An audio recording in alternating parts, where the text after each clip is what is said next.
JPC की बैठक चल रही है वक्फ एक्ट के ऊपर। जेपीसी के सभी माननीय सांसदों से विनम्रता पूर्वक कुछ सवाल पूछता हूं। पहले सवाल यह है कि भारत संविधान से चलेगा या भारत पर्सनल लॉ से चलेगा? आखिर भारत के संविधान में WAQF कहां लिखा है, वक्फ कहां लिखा हुआ है? भारत के संविधान के किस आर्टिकल में किस पन्ने पे वक्फ लिखा हुआ है? ये माननीय सांसद एक बार पढ़ें और सोच के बताएं।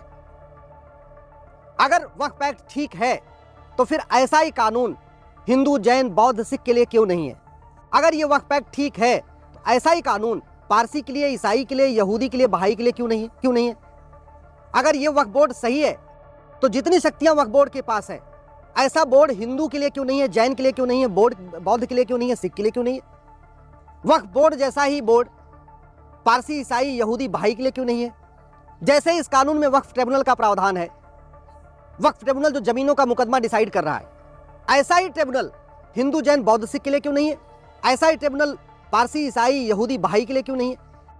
माननीय सांसद अच्छी तरीके से सोचे कि क्या संविधान में सेकुलर शब्द रहते हुए भी वक्फ बोर्ड चल सकता है क्या, वक्फ ट्रिब्यूनल चल सकता है क्या, वक्फ एक्ट चल सकता है क्या? और यदि हाँ तो ठीक है, फिर आप एक काम करिए, फिर सनातन बोर्ड भी बनाइए, क्रिश्चियन बोर्ड भी बनाइए, पारसी बोर्ड भी बनाइए, यहूदी बोर्ड भी बनाइए, बहाई बोर्ड भी बनाइए, जैन बोर्ड भी बनाइए, जैन बौद्ध बोर्ड भी बनाइए। अगर वक्फ ट्रिब्यूनल सही है तो आप हिंदू ट्रिब्यूनल भी बनाइए, जैन ट्रिब्यूनल भी बनाइए, बौद्ध ट्रिब्यूनल भी बनाइए, यहूदी ट्रिब्यूनल भी बनाइए, पारसी ट्रिब्यूनल भी बनाइए, ईसाई ट्रिब्यूनल भी बनाइए, फिर सबके लिए बनाइए। ऐसा नहीं हो सकता कि एक कम्युनिटी का जमीन का मुकदमा तो वक्फ ट्रिब्यूनल में चलेगा और बाकी सबका मुकदमा सिविल जज के यहाँ चलेगा, कोर्ट में चलेगा। ऐसा नहीं चल सकता। ये संविधान का सरासर वायलेशन है, ये सेकुलर शब्द का वायलेशन है। मैं माननीय सांसदों से पूछ रहा हूं कि भारत में मजहब के आधार पर कोई और बोर्ड है क्या? मजहब के आधार पर कोई और ट्रिब्यूनल है क्या? मजहब के आधार पर जितनी शक्तियां ट्रिब्यूनल को दी हैं, ऐसी और किसी ट्रिब्यूनल के पास है क्या? अच्छा, ये तो हो गई कॉन्स्टिट्यूशनल बात। मैं आज जेपीसी के माननीय सांसदों से कुछ और भी सवाल पूछ रहा हूं कि क्या तलवार के दम पे दूसरों की जमीन कब्जा करके उसको दान किया जा सकता है क्या, वक्फ किया जा सकता है क्या? क्या हत्या की धमकी देके, बलात्कार की धमकी देके, आगजनी की धमकी देके दूसरों की जमीन कब्जा करके उसको दान किया जा सकता है क्या, वक्फ किया जा सकता है क्या? क्या मजार बनाना, मजार पे जाना, ये वक्फ प्रॉपर्टी हो सकती है क्या? क्योंकि हमने जो पढ़ा हुआ है कि मजार बनाना, मजार पे जाना दोनों हराम है, और जब दोनों हराम है तो वक्फ प्रॉपर्टी कैसे हो गई? जब दरगाह बनाना और दरगाह पे जाना हराम है, इस्लाम में नाजायज है, तो फिर दरगाह की प्रॉपर्टी वक्फ प्रॉपर्टी कैसे हो गई? जब पक्का कब्रिस्तान बनाना हराम है, नाजायज है, तो फिर ये कब्रिस्तान की प्रॉपर्टी वक्फ प्रॉपर्टी कैसे हो गई? मैं इसलिए पूछ रहा हूं कि जहां इस्लाम शुरू हुआ है, Arab, Dubai, Kuwait, Bahrain, Abu Dhabi, Muscat, Yemen, वहां एक भी मजार नहीं है, एक भी दरगाह नहीं है, एक भी पक्का कब्रिस्तान नहीं है। और मैं माननीय सांसदों को बताना चाहता हूं कि जब G20 का सम्मेलन हुआ था, सारे राष्ट्राध्यक्ष राजघाट गए थे गांधी जी के समाधि स्थल पे, लेकिन अरब के सुल्तान MBS नहीं गए थे। क्यों? क्योंकि उनका कहना था ला इलाहा इल्लल्लाह, अल्लाह के अलावा और किसी की इबादत नहीं हो सकती है, इसलिए मजार पे जाना, दरगाह पे जाना, पक्के कब्रिस्तान पे जाना हराम है, और इसीलिए खाड़ी देशों में एक भी मजार नहीं, एक भी दरगाह नहीं, एक भी पक्का कब्रिस्तान नहीं। मैं माननीय सांसदों से भी पूछ रहा हूं कि जो कानून नापाक लोगों की जमीन को भी पाक बना रहा है, मैं नापाक इसलिए कह रहा हूं क्योंकि जो गैर मुस्लिम है उनको नापाक कहते हैं, तो जो नापाक है उसकी जमीन पाक कैसे हो गई? जब उसकी जमीन भी नापाक है तो वो वक्फ कैसे हो गई? जो आदमी काफिर है, जो नापाक है, जो उसकी जमीन पाक कैसे हो जाएगी? मैं इसलिए कह रहा हूं क्योंकि जितना मैंने वक्फ के बारे में पढ़ा है उसमें लिखा है कि वही जमीन वक्फ हो सकती है, वही जमीन दान हो सकती हो जो या तो पुश्तैनी जमीन हो या अपनी जमीन हो, नेक तरीके से कमाई गई हो, ईमानदारी मेहनत से कमाई गई हो, किसी की कब्जा करके, किसी से छीन के, किसी से जबरदस्ती करके ली गई जमीन वक्फ नहीं होती है, दान नहीं होती।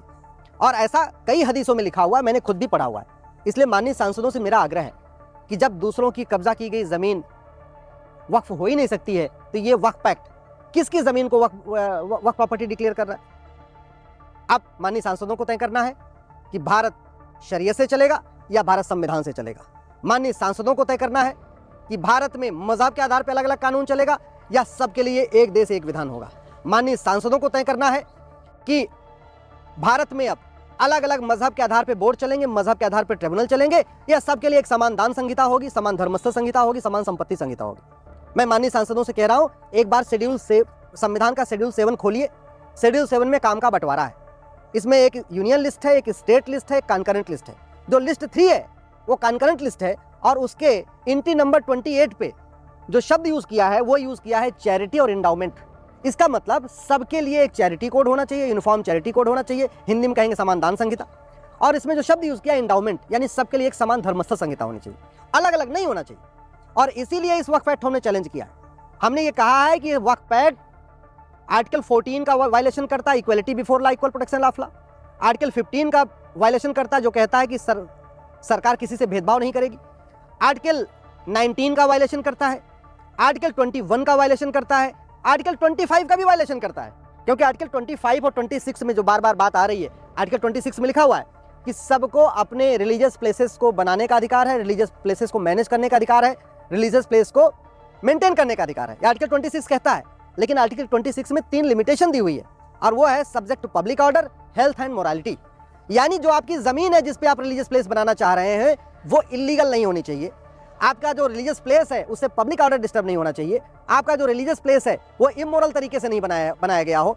आपका जो रिलीजियस प्लेस है उससे किसी को स्वास्थ्य का नुकसान नहीं होना चाहिए। तो बहुत सीधी सी बात है, अवैध जमीन पे कब्जा करके, हिंदुओं की जमीन पे कब्जा करके, मुगलों के द्वारा जो जमीन कब्जा की गई थी उस जमीन को आप जायज नहीं कह सकते।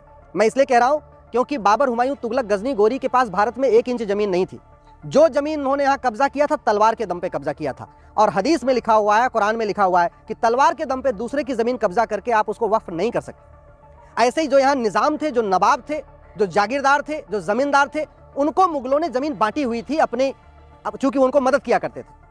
तो वक्फ के हिसाब से जो वास्तव में डिफिनीशन है वक्फ की, जो दान की डिफिनीशन है, उसके हिसाब से केवल मुगलों को ही नहीं बल्कि उनके नवाबों, उनके निजामों, उनके जागीरदारों, उनके जमींदारों को भी वक्फ का अधिकार नहीं। और सच्चर कमेटी ये कह रही है कि यहाँ पे मुस्लिम्स की हालत दलितों से बदतर है। जब मुस्लिम्स की हालत दलितों से बदतर है तो फिर वक्फ कैसे कर रहे हैं? जब जिसके पास खुद की जमीन नहीं है तो वक्फ करेगा कैसे? ये जो आज़ादी के समय 50,000 एकड़ जमीन थी, आज की डेट में जो 10 लाख एकड़ जमीन हो गई है, ये 9.5 लाख एकड़ जमीन पूरी तरीके से कब्जा की गई जमीन है। ये नदियों के किनारे की जमीन है, पहाड़ियों के किनारे की जमीन है, जंगलों के किनारे की जमीन है। ये रेलवे लाइन के किनारे की जमीन पर अवैध कब्जा किया हुआ है, हाईवे के किनारे जमीन पर अवैध कब्जा किया हुआ है। जितने भी पब्लिक प्लेस हैं, पार्कों को कब्जा किया गया है। गोचर जमीन को वक्फ डिक्लेयर कर दिया गया है, बंजर जमीन को वक्फ प्रॉपर्टी डिक्लेयर कर दिया है, मजार दरगाह को भी वक्फ प्रॉपर्टी डिक्लेयर कर दिया गया है, जो खेल का मैदान है उसको भी वक्फ प्रॉपर्टी डिक्लेयर कर दिया गया है। ये पूरी तरीके से एक लैंड जिहाद का तरीका बन गया है। इसलिए मैं कह रहा हूं माननीय सांसद इसको अच्छी तरीके से समझे।